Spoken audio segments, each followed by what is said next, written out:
Hey everyone, welcome once again to our ISO 27001 Annex Control breakdown. Now, this control that we are going to talk about today is 5.22. How do you keep track of and adjust the services of your supplier or the suppliers that you deliver? Now, how do you monitor them? How do you review and manage the works that they are doing? In other words, the ongoing checks and balances, and how do you handle the changes when it comes to these suppliers? Now, this control is simple. Have a clear supplier chain management process, a signed agreement, and the regular checkups. That's what this control is talking about. Now, once you sign a contract, the real work begins. You must verify your supplier continues to meet your security and performance demands and adapt when changes are needed. Meaning that your supplier needs to be able to adjust to the changes that are happening and responding to all incidents and updating their system as and when needed and as and when, just as they told you.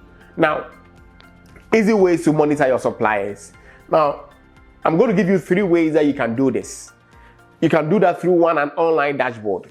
That is, you log into the portal to check uptime, incident reports, and the incident logs, and then all the incidents that are happening. You can also do regular meetings. You need to save minutes from your status calls or quarterly reviews. Then the third one is to be able to file, we call it supplier reports, or to be able to file, receive performances and security reports with the dates and making sure that there's consistency in those checks. So 3, online dashboard, regular meetings, and supplier reports. Online dashboard is where you have a portal where you're reporting all the logs. The regular meetings is where you're having meetings with them to be able to get updates also from them. Then the supplier reports is where you file, receive performances and security reports with the dates. Now, tailored efforts. Now, there are some suppliers that we recognize them as high-risk suppliers or critical vendors. Now, when we say that, meaning that the data that they handle are sensitive. Because of that, you want to be able to tailor the approach to them. To them, we call it the risk-based approach.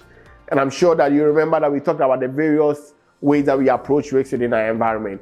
And so when we talk about a risk-based approach, this time around, the third-party suppliers that are critical, we need to focus on them because their impact is great when it comes to any risk that gets or that affects them. Now, what must you do to be able to be in line with what ISO 27001 is saying? I'm sure that is what you are waiting for. Now, the standard states that you must regularly monitor, review, evaluate, and manage changes in supplier information. Now, you need to make sure that their security program that they gave you, you are monitoring it. You are reviewing it, you are evaluating it, and managing the changes that are happening. Why? Because if you don't do that, and there's a ransomware or something that happens in the environment, how would you know about it? And so that is why ISO is recommending that we do that. Now, recommended review frequency. You can do your review on an annual basis at minimum. You don't go beyond one year. On an annual basis, you need to confirm that their certification, whether their ISO certification or their SOC 2 certification, is still valid.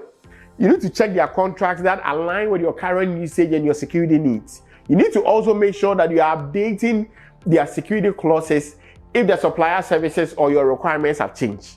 And those are the things that you look for when you're doing an annual review. Now, we also have ad hoc reviews. Now, this is as and whenever any incidents or major changes occur. So, the annual one is a scheduled one. The ad hoc one is which is being driven by events.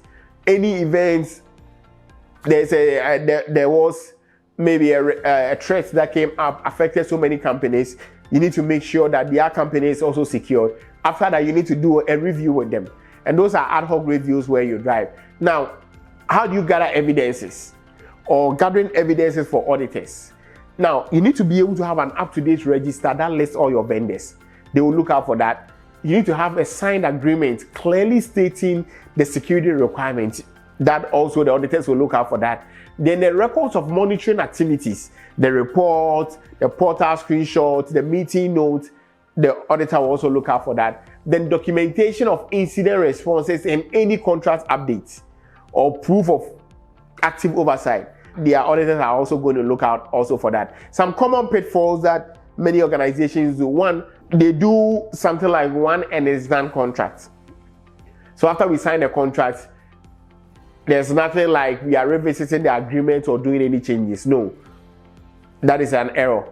This control doesn't tell you to do that. And so you fail this control if you are someone that gets into the habit of doing that. Uneven oversight or checking only selected suppliers. Oh, we have your credit card vendors, those are the only ones I'm checking. No, you don't do that. You need to also check your low risk vendors also and make sure that their system are also intact. There's no change management. You need to be able to maintain consistent documentation and follow through. Failing to update your documents will get you to fail this control once again. Now, building your process or your monitoring process, there are a few things that I can advise you here. You need to have a supplier policy.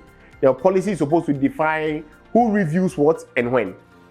Now, the review workflow, you need to have a step-by-step process for checks and incident handling.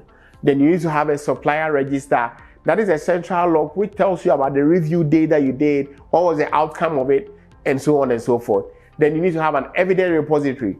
Now, after you're done with your meetings, where are the meeting minutes going? The reports, the audit logs, all of them, you need to be able to make sure that you have a repository where you're having all those on there. The Annex A522 is about closing the loop after you have signed an agreement, then continuously verifying the performance and security requirements of your third-party vendors, making sure that nothing falls through the crack without you knowing about it.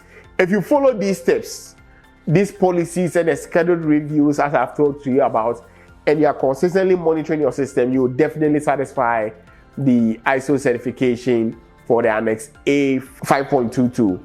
Thanks for watching, and up next we're going to talk about the Annex A5.23 that talks about how to information security incident reporting. Catch you in the next class.